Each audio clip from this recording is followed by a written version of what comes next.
Hello students, आप कैसे हैं। आज हम क्लास 7th की स्टडी करेंगे और आज हमारा फर्स्ट डे है। हम ज्योग्राफी के बेस से ही एक टॉपिक लेंगे जिसका नेम है एयर और उसके बारे में डिस्कस करेंगे। ओके स्टूडेंट, एयर के बारे में आप क्या समझते हो। एयर के बारे में हम समझने से पहले ये जानते हैं कि एयर का मतलब होता है हवा या वायु जो हमारे पर्यावरण में या इन्वायरमेंट में रहती है। ओके स्टूडेंट, हम चारों तरफ से पर्यावरण में वायु से घिरे हुए हैं क्योंकि हमारे चारों तरफ इसी का एक आवरण बना हुआ है। ओके स्टूडेंट्स, एयर एक ब्लैंकेट की तरह काम करता है। नाउ अब हम डिस्कस करते हैं atmosphere and it's the compositions. Okay students, a hug blanket of the air that the surrounded earth is called atmosphere. यानी कि पृथ्वी के चारों तरफ हमारे यानी कि सराउंडेड यानी कि चारों तरफ जो भी एक आवरण बना हुआ है उसको कहते हैं, जो वायु से घिरा हुआ है उसे कहते हैं हम एटमॉस्फेयर।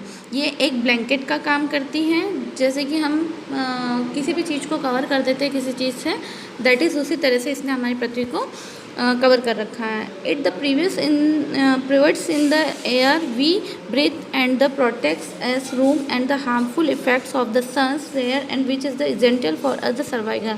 ये एयर या ये ब्रीथ या ये प्रोवाइडर्स या ये ब्लैंकेट हमारी जो हमारे इफ़ेक्ट्स होते हैं, जैसे कि सूरज की किरणें हैं, कोई हार्मफुल इफ़ेक्ट्स हैं और कुछ रेयर्स हैं, कुछ रोम्स हैं, जिससे एसेंशियल्स प्रॉब्लम्स जो होती हैं उनसे हमारी सेफ्टी करता है, उनको डायरेक्ट हमारे तक या पृथ्वी तक आने में सेफ करता है, यानी कि उनको अवशोषित कर लेता है, उनको स्टॉप करता है और हमारे तक नहीं आने देता।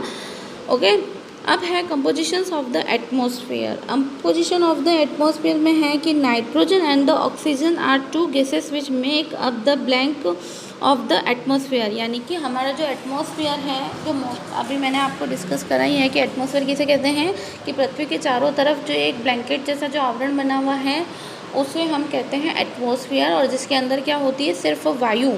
उसके बाद जैसा कि स्टूडेंट आपको पता ही है कि वायु में भी बहुत तरह के अवशेष अवशेष या कुछ तरह की गैसेस मिली भी होती है। ज़रूरी नहीं कि उसमें एक गैस ही होती है, उसके बारे में हम डिस्कशन करने से पहले ये बता देती हूँ कि स्पेशली जो इस एनवायरनमेंट में जो एटमॉस्फेयर में जो सबसे ज़्यादा मोस्टली गैसेस होती हैं वो है nitrogen and oxygen. Okay student, ये नाइट्रोजन और ऑक्सीजन गैस का बना होता है, ज़्यादातर इसमें यही गैस होती हैं।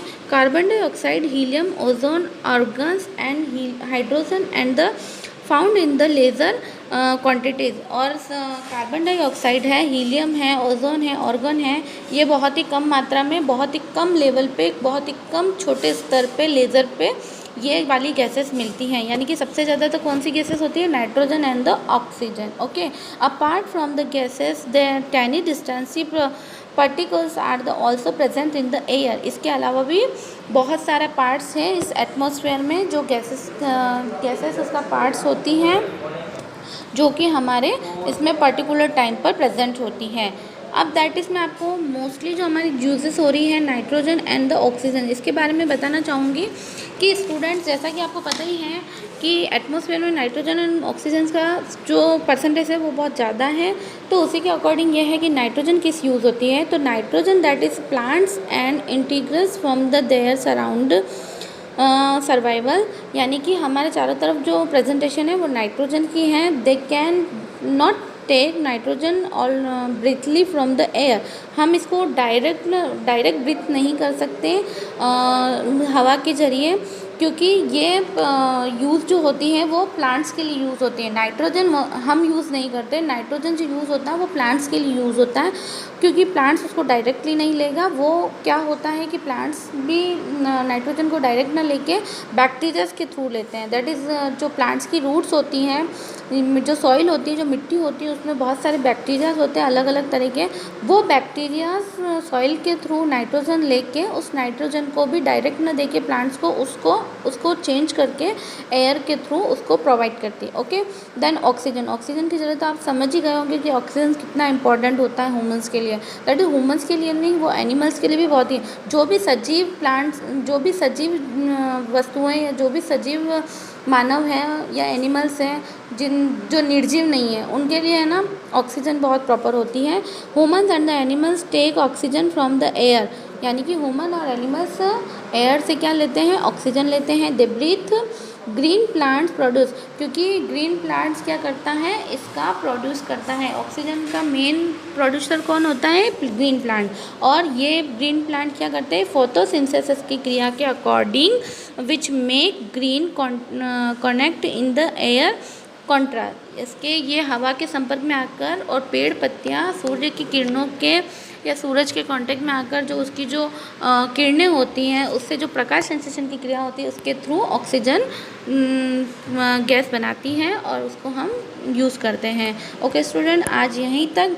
और इसके अलावा भी मैं आपको एक चीज़ और बता देती हूँ कि percentage of different constitutions of air, कि एयर में किस किस का परसेंटेज कितना है। तो डैट इज़ सबसे ज़्यादा नाइट्रोजन है 76%, ऑक्सीजन है 21%, ऑर्गन है 0.93%, कार्बन डाइऑक्साइड है 0.03% एंड ऑल अदर्स गैस है 0.04।